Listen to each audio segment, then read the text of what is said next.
Hello friends, welcome to civil solve FM के इस lecture में हम देखेंगे कि फ्लूइड स्टैटिक्स क्या होता है। इसमें कुछ डेफिनेशंस वगैरह हैं, उनको कैसे जो है आप फोर्सेस वगैरह फाइंड करते हैं वो इसमें पढ़ेंगे। चलिए स्टार्ट करते हैं। नेक्स्ट टॉपिक आता है फ्लूइड स्टैटिक्स। तो फ्लूइड स्टैटिक क्या है? ये वो फील्ड है जिसमें आप स्टडी करते हैं स्टैटिक बिहेवियर के फ्लूइड की, यानी फ्लूइड के स्टैटिक बिहेवियर की जो स्टडी कहलाती है वो होती है फ्लूइड स्टैटिक्स। ठीक है, तो इसमें बेसिकली एक टर्म आता है first, that is hydrostatic force on plane surface. Hydrostatic force on plane surface. तो होता क्या है, सपोज कोई ये लेवल है, ठीक है, सपोज ये वाटर लेवल है जहाँ पे ये वाटर टेबल है, और कोई बॉडी जो है जिसकी सरफेस सपोज वाटर में इस टाइप की है, सपोज ये सरफेस है बॉडी की। तो अगर आपने देखा कि सपोज इस बॉडी की सीजी यानी कि कहीं पर सेंटर ऑफ ग्रेविटी यहाँ पर एक्ट कर रहा होगा, तो इसकी जो टॉप लेवल से यानी वाटर के लेवल से जो सीजी की हाइट है, सपोज ये है एच बार, तो यहाँ से यहाँ तक की जो हाइट है एच बार है, और सपोज इसका जो एंगल है कितने एंगल पर हॉरिजॉन्टल से जो है वो टर्न है, यानी कि ये एंगल जो है सपोज थीटा है। और अगर आप बात करते हैं सपोज ये आपको पता है बॉडी जो है इस शेप में है, ठीक है, तो यहाँ पर कुछ प्रेशर आ रहा होगा, जैसे जैसे आप नीचे जाते जाते हैं आपको पता है कि प्रेशर की वैल्यू क्या होती जाती है, बढ़ती चली जाती है, क्योंकि एच की वैल्यू जैसे ही बढ़ेगी वैसे ही प्रेशर की वैल्यू बढ़ती जाएगी। यानी इस पॉइंट पे अगर आप प्रेशर फाइंड करते हैं तो सपोज ये हाइट जो है आपकी स्मॉल एच है, ठीक है, तो इस पॉइंट पे जो प्रेशर होगा वो इसके जो इस पॉइंट पे प्रेशर होगा वो क्या होगा, इस पॉइंट से ज़्यादा होगा। यानी कि सपोज ये पॉइंट ए है और ये पॉइंट बी है, तो पॉइंट बी पर जो प्रेशर होगा वो ए से ज़्यादा होगा। तो अगर बॉडी जो है वो इक्विलिब्रियम में है तो इसका कहीं पर एक बैलेंस फोर्स लग रहा होगा जो इसके वर्टिकल डायरेक्शन में होगा। तो वो जो फोर्स लग रहा होगा इस बॉडी के जो वर्टिकली एक्ट कर रहा होगा वो फोर्स आपका कहलाता है हाइड्रोस्टैटिक फोर्स। ठीक है, तो ये फोर्स अब सपोज यहाँ पर प्रेशर ज़्यादा है यहाँ पर कम है, तो इसका कहीं पर एक इक्विवेलेंट फोर्स एक्ट कर रहा होगा, वो सपोज ज़्यादा वाले फोर्स के पास होगा तभी बैलेंस हो पाएगा। इसका मतलब है कि जो इक्विवेलेंट फोर्स एक्ट कर रहा है वो फोर्स यहाँ पर एक्ट कर रहा है। तो ये जो पॉइंट है जिस पर ये हाइड्रोस्टैटिक फोर्स एक्ट कर रहा है, इस पॉइंट को कहते हैं सेंटर ऑफ प्रेशर, यानी प्रेशर का सेंटर है, और इसकी हाइट सपोज है एच बार सी पी। ये हाइट जो सेंटर ऑफ प्रेशर जहाँ पर एक्ट कर रहा है उसकी हाइट है एच बार सी पी। तो फाइनली जो अगर आप डिफरेंस देखें तो सपोज ये आपका सेंटर ऑफ प्रेशर का फोर्स है और ये आपका जो है सी जी की डिस्टेंस है, तो इनके बीच की जो वर्टिकल डिस्टेंस है वो कितनी होगी, H bar C P minus H बार। ठीक है, तो हाइड्रोस्टैटिक फोर्स जो होता है उसकी वैल्यू हो जाती है hydrostatic force F equal to होता है वो rho g into h bar into a. ठीक है, तो ये फोर्स आपका हाइड्रोस्टैटिक फोर्स कहलाता है, जहाँ एच बार जो है वो सी जी से टॉप लेवल की डिस्टेंस है, यानी जहाँ तक वाटर लेवल है उससे जो सी जी तक की डिस्टेंस है वो एच बार है, और ये फोर्स एक्ट करता है सेंटर ऑफ प्रेशर पे। तो this force is passing through a centre, एक सेंटर के थ्रू पास होता है, और उस सेंटर को बोलते हैं known as centre of pressure. Centre of pressure, ठीक है, जिसको आप सीपी से रिप्रेजेंट करते हैं। सेंटर बोल सकते हैं, आप पॉइंट बोल सकते हैं, पॉइंट के थ्रू पास होता है जिस पॉइंट को बोलते हैं सेंटर ऑफ प्रेशर। तो आप सपोज आपको centre of pressure H bar CP की जो वैल्यू फाइंड करनी है, तो इसका फॉर्मूला होता है H bar plus I C ji sign square theta, theta वो एंगल है जिस बॉडी जो है जितने एंगल से टिल्टेड है, divided by H bar into A. तो ये फॉर्मूला होता है एच बार सी पर का, यानी सेंटर ऑफ प्रेशर की जो हाइट है वो फाइंड करने का, लोकेशन फाइंड करने का जो सेंटर ऑफ प्रेशर का फॉर्मूला है वो ये है। अब सपोज अगर एक पॉइंट देख लीजिए, इसमें दो केसेस आते हैं। सपोज केस वन कि जो थीटा है वो 0 डिग्री है, यानी कि जो बॉडी है वो जस्ट आपकी क्या है, हॉरिजॉन्टल है वो बॉडी। ठीक है, तो जस्ट हॉरिजॉन्टल होगी, तो एच बार और H bar C P in दोनों की वैल्यू क्या होगी, इक्वल होगी। इसका मतलब है कि अगर यहाँ पे थीटा की वैल्यू 0 पुट कर दें इस फॉर्मूले में, तो एच बार सी पी की वैल्यू किसके इक्वल आ जाएगी, एच बार के। जो कि आपको पता है कि इन दोनों की हाइट टॉप लेवल से सेम ही होगी। वही अगर केस 2 की अगर थीटा की वैल्यू जो है वो 90 डिग्री है, यानी कोई बॉडी जो है जस्ट वर्टिकल है, ठीक है, तो उस केस में जो है एच बार की वैल्यू क्या होगी, यानी ये हाइट वर्टिकल है, ये टॉप लेवल है, वाटर लेवल है, और ये बॉडी इस टाइप से है, तो यहाँ पे जो एच बार सी पी का वैल्यू आती है वो होती है H bar plus I C G divided by H bar into A, क्योंकि साइन थीटा की वैल्यू कितनी हो जाएगी 1, तो साइन स्क्वायर थीटा की वैल्यू ऑलमोस्ट 1 हो जाएगी। आई सी जी क्या होता है कि जो moment of inertia about centre of gravity, C G के अबाउट जो बॉडी का मोमेंट ऑफ इनर्शिया है वो आई सी जी है। तो इस टाइप से जो है आप लोकेशन फाइंड कर सकते हैं सेंटर ऑफ प्रेशर की। कुछ वर्टिकल फेसेस हैं जिनका आपको सेंटर ऑफ प्रेशर फाइंड करना है, ठीक है, सम वर्टिकल फेसेस। तो ये ऑब्जेक्टिव में क्वेश्चंस बन जाते हैं इस पार्ट से, जैसे कि सपोज ये कोई वाटर लेवल है, ठीक है, और कोई बॉडी जो है वो वर्टिकल फेस है, यानी कि कुछ इस टाइप का है। जब आप फ्रंट से उसका व्यू देख रहे हैं बॉडी का तो कुछ ये व्यू दिख रहा है, लेकिन रियल में जो इसका साइड व्यू है, इसका जो शेप है वो आपको साइड से दिखेगा। तो यहाँ पे जो है ये साइड व्यू अगर आप बात करें तो साइड व्यू अगर रेक्टेंगल है, यानी वर्टिकल फेस तो आपको फ्रंट व्यू ये दिख रहा है, लेकिन ये साइड फेस जो है ये रेक्टेंगल है, ये है इसका साइड व्यू, ठीक है। तो आपको पता है कि सपोज सेंटर ऑफ ग्रेविटी जो है वो रेक्टेंगल के जस्ट हाफ पर वर्क करती है, यानी यहाँ पर सी जी होगा, ये सपोज विड्थ बी है और ये जो ओवरऑल डेप्थ है ये रेक्टेंगल की डी है। तो यहाँ पे जो है और आई सी जी क्या होगा, यहाँ पर होगा, यानी सेंटर ऑफ ग्रेविटी के अबाउट जो मोमेंट ऑफ इनर्शिया होता है। तो आपको जो है फाइंड करना है एच बार सी पी, यानी कि जो सेंटर ऑफ प्रेशर है उसकी लोकेशन फाइंड करनी है। तो यहाँ से आप एरिया निकाल सकते हैं, एरिया इक्वल टू क्या होगा रेक्टेंगल का बी इंटू डी। एच बार क्या होगा, यानी सी जी की जो हाइट है यहाँ से यहाँ तक की, तो ये एच बार हो जाएगी। तो टॉप से जो सी जी की हाइट है वो कितनी है डी बाई 2, और यहाँ पे आई सी जी निकालना है, तो सेंटर ऑफ ग्रेविटी के अबाउट जो मोमेंट ऑफ इनर्शिया होता है वो क्या होता है बी डी क्यूब अपॉन 12।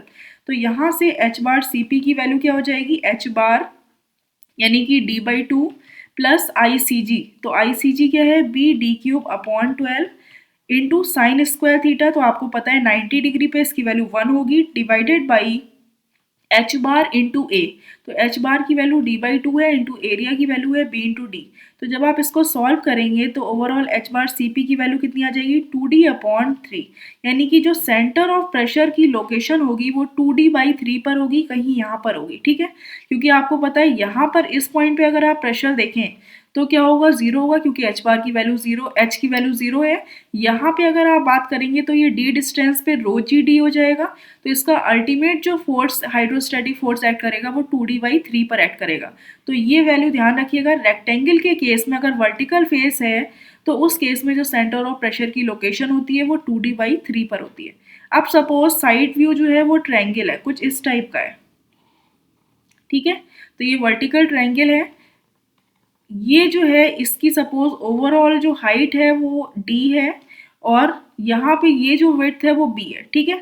तो आपको जो है इसका सेंटर ऑफ प्रेशर फाइंड करना है, सेंटर ऑफ प्रेशर की लोकेशन, ये सी है, तो आपको पता है सी जो है वो यहाँ से कितने डिस्टेंस पर होती है d बाई 3 डिस्टेंस पे टॉप से, तो d बाई 3 डिस्टेंस पे एच बार की वैल्यू हो गई d बाई 3। एरिया क्या होता है ट्रायंगल का, half into base into height b into D, और आईसीजी की वैल्यू सेंटर ऑफ ग्रेविटी के अबाउट जो मोमेंट ऑफ इनर्शिया होता है ट्रायंगल में वो होता है बी डी क्यू अपॉन 36, ठीक है।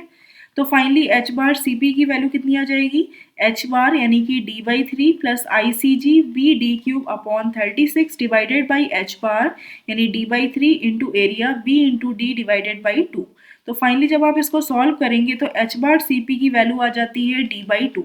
इन केस ऑफ ट्रायंगुलर सरफेस, अगर सरफेस जो है वो ट्रायंगुलर है तो उसमें जो एच बार सी पी की वैल्यू होती है वो जस्ट डी बाई 2 पर होती है, यानी इसकी जस्ट हाफ पर, ठीक है। अब सपोज आपका ट्रायंगल जो है यानी जो सरफेस है वो इस टाइप की ना होके इस टाइप की है, ठीक है। तो इस केस में एच बार सी पी की वैल्यू क्या होगी, ये वैल्यू विड्थ बी है, ओवरऑल हाइट जो है वो डी है। तो इस केस में जो है ये सपोज ये वाटर लेवल है, सी जी यहाँ पर है, तो आपको पता है एरिया क्या होता है B into D divided by 2। H bar की वैल्यू बस यहाँ पे जस्ट चेंज हो रही है, कितनी हो जाएगी यहाँ पर सी जी के अबाउट 2d बाई 3, क्योंकि एपेक्स से जो डिस्टेंस होती है वो 2 बाई 3 ऑफ ओवरऑल हाइट की होता है, और यहाँ से जो डिस्टेंस होती है वो d/3 पर होती है, तो ये 2d/3 हो गया। ICG आपको पता है ट्रायंगल का क्या होता है, B d³/36। तो यहाँ पे जब वैल्यू पुट करेंगे तो फाइनली यहाँ पे h/CP की वैल्यू आ जाएगी 3d/4।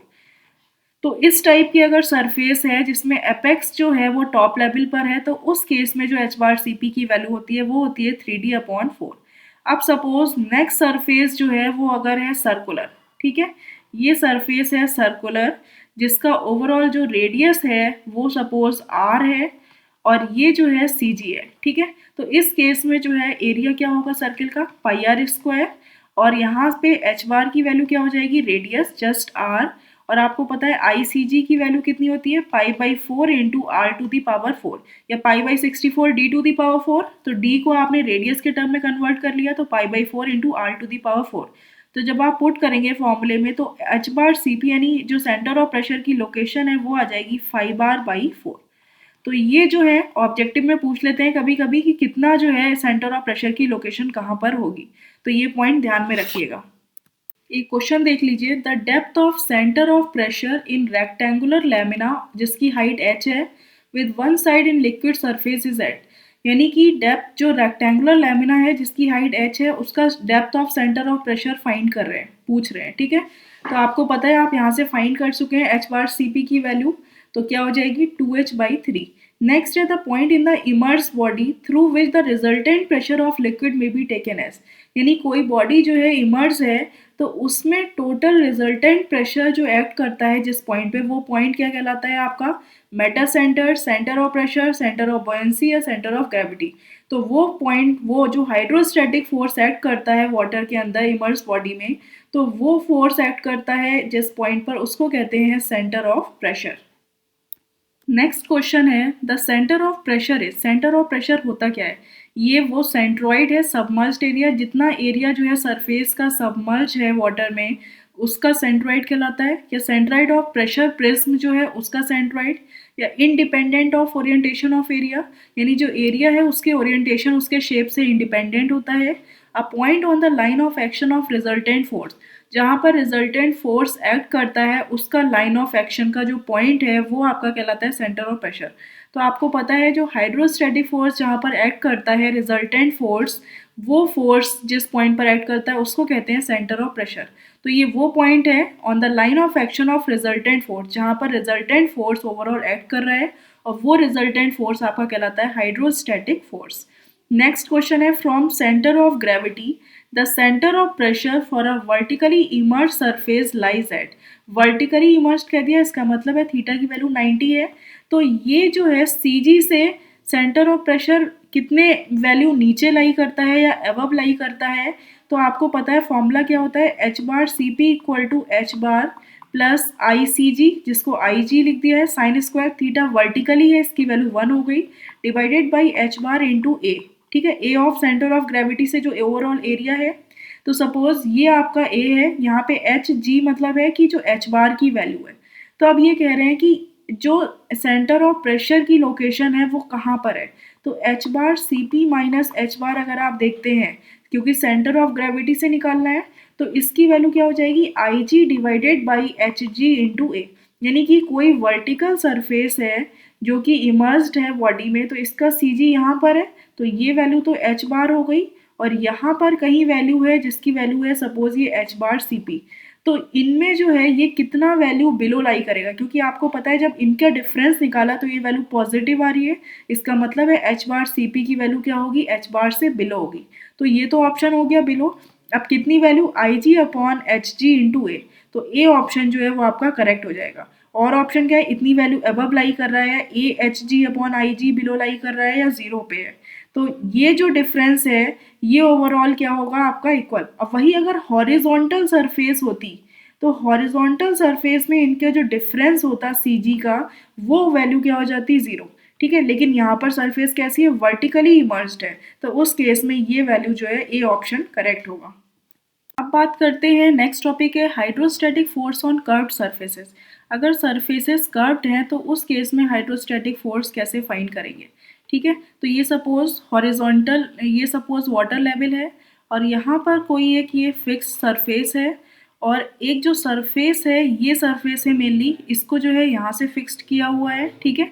तो आपको जो है इस सरफेस पे हाइड्रोस्टैटिक फोर्स फाइंड करना है। सपोज ये सरफेस जैसे कोई गेट हो सकता है या कुछ भी है वाटर में, और इधर साइड जो है फ्लूइड है।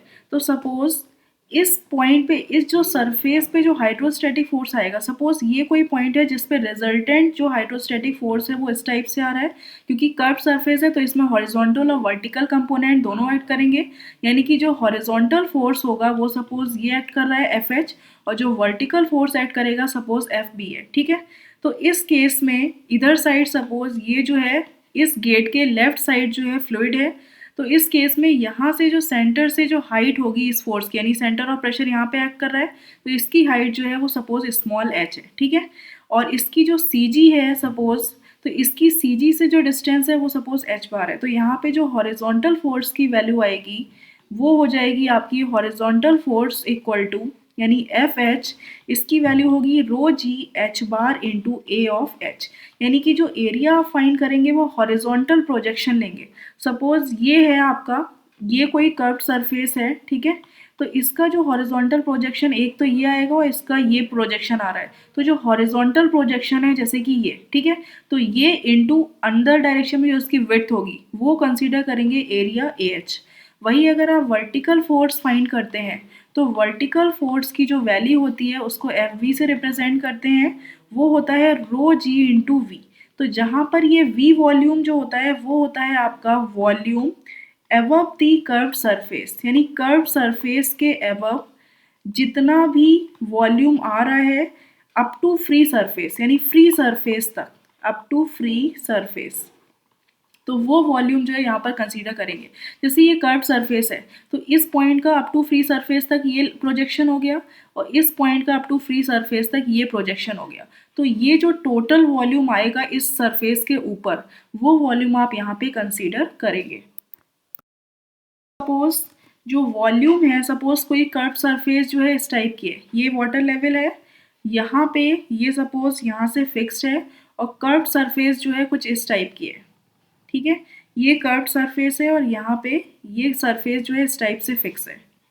तो अब इस सरफेस का जो है ओवरऑल वॉल्यूम आपको फाइंड करना है। तो वॉल्यूम जो वर्टिकल फोर्स आप फाइंड करते हैं वो होता है रो जी बी। तो इस केस में जो वॉल्यूम लेंगे ये कर्व्ड सरफेस का up to free surface, free surface ही है, तो फ्री सरफेस तक जो टोटल वॉल्यूम होगा ये वॉल्यूम आप यहाँ पे कंसीडर करेंगे। तो ये वॉल्यूम आपका हो जाएगा V।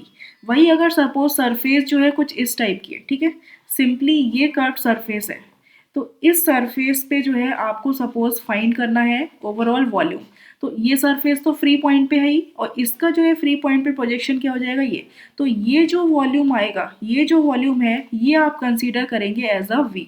तो ये पॉइंट ध्यान में रखिएगा। अब सपोज इस टाइप की सरफेस है, ये कर्व, ये सर्कुलर सरफेस है, इसमें आपको जो है हाइड्रोस्टैटिक फोर्स फाइंड करना है, यानी कि हॉरिजॉन्टल और वर्टिकल फोर्स की एनालिसिस करनी है। इधर साइड ये पूरा फ्लूइड है, यहाँ से ये फिक्स कर रखा है और यहाँ से ये फिक्स है, ठीक है।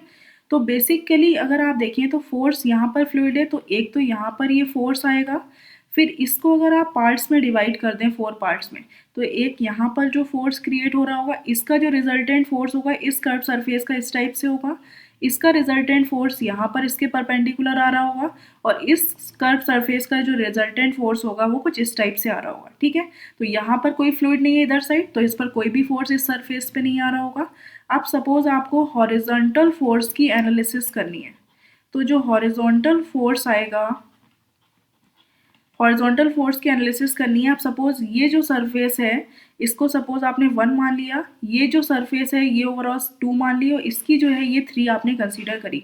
तो अगर आप 1 और 2 में देखें तो हॉरिजॉन्टल फोर्स तो आपको फ्लूइड इधर है तो इस डायरेक्शन में कर्व सरफेस पे लग रहा होगा, और ये जो सरफेस है फ्लूइड इधर है, इसका मतलब है ये फ्लूइड जो है इस डायरेक्शन में आपको हॉरिजॉन्टल फोर्स ऐड कर रहा होगा। यानी कि जो 1 + 2 अगर सरफेस की बात करें तो हॉरिजॉन्टल फोर्स की डायरेक्शन क्या होगी, राइट साइड। वही अगर ये सरफेस है और इधर साइड फ्लूइड है तो इसका मतलब है इस फोर्स की जो डायरेक्शन होगी वो लेफ्ट साइड होगी। यानी सरफेस 3 की बात करें तो यहाँ पर हॉरिजॉन्टल फोर्स जो है वो लेफ्ट साइड वर्क कर रहा होगा। अब सपोज आपको वर्टिकल फोर्स की एनालिसिस देखनी है, तो जो वर्टिकल फोर्स एक्ट करेगा इसकी डायरेक्शन इसलिए इंपॉर्टेंट है क्योंकि अगर आप टोटल फोर्स निकालेंगे तो ये प्लस कंसीडर करेंगे, ये अपोजिट साइन है, इसका मतलब है यहाँ पे माइनस कंसीडर कर लेंगे। वर्टिकल फोर्स की एनालिसिस अगर आप देखें तो सिर्फ ये वन सरफेस की अगर आप बात करते हैं तो वन सरफेस कुछ इस टाइप की है, जस्ट ये है, ये पोर्शन जो है आपका, ये आपका वन सरफेस है, यहाँ पर फोर्स एक्ट कर रहा है, तो इसका फ्री सरफेस तक ये पॉइंट हो गया, इसका फ्री सरफेस तक ओवरऑल पॉइंट यहाँ तक आ गया, ठीक है। तो ये जो ओवरऑल वॉल्यूम होगा, तो वन के लिए टोटल वॉल्यूम आप ये कंसीडर करेंगे, ये फ्री सरफेस है। वही अगर 2 और 3 इसको आप कंबाइन ले सकते हैं, तो सपोज 2 और 3 जो है ये सरफेस है और ये जो है आपकी फ्री सरफेस है। तो 2 और 3 के लिए जो कंबाइंड टोटल वॉल्यूम आप लेंगे वो यहाँ से यहाँ तक जो ये टोटल वॉल्यूम आएगा, ये वॉल्यूम जो है आप कंसीडर करेंगे। यानी वर्टिकल फोर्स आप डायरेक्टली इसमें निकाल सकते हैं, कंसीडर कर सकते हैं, क्योंकि आपको पता है कि जो वर्टिकल फोर्स है इसका भी ओवरऑल प्रोजेक्शन यहाँ तक आ रहा है और इस सरफेस का भी प्रोजेक्शन टॉप लेवल तक है। तो आपने कंबाइंडली जो है इनका फोर्स निकाल लिया। लेकिन जो सरफेस 2 और 3 है इसका जो वर्टिकल फोर्स एक्ट करेगा वो अपवर्ड डायरेक्शन में एक्ट करेगा, क्योंकि सरफेस बॉटम में, फ्लूइड इसके नीचे है, यानी इस पर जो फोर्स लग रहा होगा वो वर्टिकल अपवर्ड डायरेक्शन होगी। वही इस सरफेस की बात कर रहे हैं, यानी 1 की अगर आप बात करेंगे तो यहाँ पे वर्टिकल डायरेक्शन यानी डाउनवर्ड डायरेक्शन में जो है वो फोर्स एक्ट कर रहा होगा, ठीक है। तो इस टाइप से जो है आप एनालिसिस कर सकते हैं। अब जैसे कि ये जो सरफेस है, ठीक है, इसमें जो हॉरिजॉन्टल फोर्स एक्ट कर रहा है, तो उसमें जो एरिया आप फाइंड करते हैं उसका जो प्रोजेक्शन होता है वो इसका जस्ट हॉरिजॉन्टल जो प्रोजेक्शन है, ये पार्ट, ये एरिया जो है आप कंसीडर करेंगे, यानी ये ओवरऑल विड्थ इनटू ये जो हो गई हाइट इनटू विड्थ, ठीक है, ये प्रोजेक्शन जो है आप एरिया के लिए कंसीडर करेंगे। इसका हॉरिजॉन्टल प्रोजेक्शन जस्ट ये होगा, यानी कोई भी सपोज इसमें स्मॉलर पार्ट आपने ले लिया, तो ये पार्ट है, तो इसका सपोज ये एंगल जो है वर्टिकल से थीटा है, तो इसका हॉरिजॉन्टल प्रोजेक्शन क्या हो गया, सपोज ये जो है ए है तो ये हो जाएगा ए कॉस थीटा, ठीक है, और ये ए साइन थीटा है, तो जो टोटल हॉरिजॉन्टल प्रोजेक्शन होगा वो आपका ए कॉस थीटा जो है हॉरिजॉन्टल प्रोजेक्शन वाला कंसीडर करेंगे। अब जैसे कि ये क्वेश्चन है, the horizontal component of a force on a curved surfaces is equal to, कोई कर्व्ड सरफेस है तो इसमें जो हॉरिजॉन्टल कंपोनेंट होता है फोर्स का, यानी जो एफ एच की वैल्यू होती है, ये फोर्स के पूछ रहे हैं कि ये किसके इक्वल होता है, या तो weight of liquid vertically above the curved surface, यानी इस कर्व्ड सरफेस के वर्टिकली अबव जितना भी लिक्विड है इसके वेट के इक्वल होता है, या weight of liquid retained by curved surface, जितना कर्व्ड सरफेस यहाँ पे रिटेन कर रही है इसके वेट के इक्वल है, या product of pressure added centroid and area इसके इक्वल होता है, या force on projection of the curved surface into vertical plane, इसका जो प्रोजेक्शन है वर्टिकल प्लेन में उस पर जो जितना फोर्स आ रहा है इसके प्रोजेक्शन का, ठीक है, वो फोर्स जो होता है एफ एच के इक्वल होता है। तो आपको पता है एफ एच होता क्या है, रो g into A H bar, तो ये A rho G H bar into A H, तो ये ए एच जो होता है यानी कि वर्टिकल प्लेन में जो प्रोजेक्शन आ रहा है उस पर जितना फोर्स आ रहा है वो फोर्स आप हॉरिजॉन्टल फोर्स कंसीडर करते हैं। तो ऑप्शन कौन सा करेक्ट हो जाएगा, D option will be correct. अब नेक्स्ट क्वेश्चन है कि जो वर्टिकल कंपोनेंट होता है प्रेशर फोर्स का on a submerged curved surfaces या कर्व्ड एरिया में, वो किसके इक्वल होता है। तो आपको पता है सपोज कोई कर्व्ड एरिया जो है कुछ इस टाइप का है, ठीक है, तो इसका जो वर्टिकल कंपोनेंट फोर्स का, यानी कि जो वर्टिकल एफ बी की वैल्यू जो आप फाइंड करते हैं वो क्या होती है, रो जी इंटू वी, जहाँ पर ये वॉल्यूम जो है फ्री सरफेस तक का जो भी ओवरऑल ऊपर का वॉल्यूम होता है इस सरफेस के ऊपर वो आप कंसीडर करते हैं, ठीक है।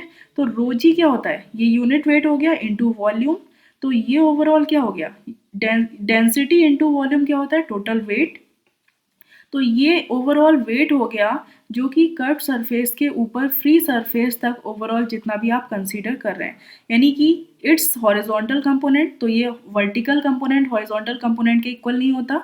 The force on it's vertical projection of curve surfaces, ये हॉरिजॉन्टल फोर्स कहलाता है। The product of pressure at centroid and surface area, ये भी ऑप्शन इनकरेक्ट है। The weight of liquid vertically above the curved area, यानी curved area के ऊपर जितना भी वेट है लिक्विड का वही ये होता है, क्योंकि इसमें जो density of liquid into volume of liquid, तो इसके जस्ट अबव कर्व सरफेस के फ्री सरफेस तक जितना भी वॉल्यूम होता है लिक्विड का वो वॉल्यूम आप यहाँ पे कंसीडर करते हैं। तो ऑप्शन कौन सा करेक्ट हो जाएगा, D option will be correct. तो इस टाइप के क्वेश्चंस जस्ट ऑब्जेक्टिव में थ्योरेटिकल आ जाते हैं। Thank you friends.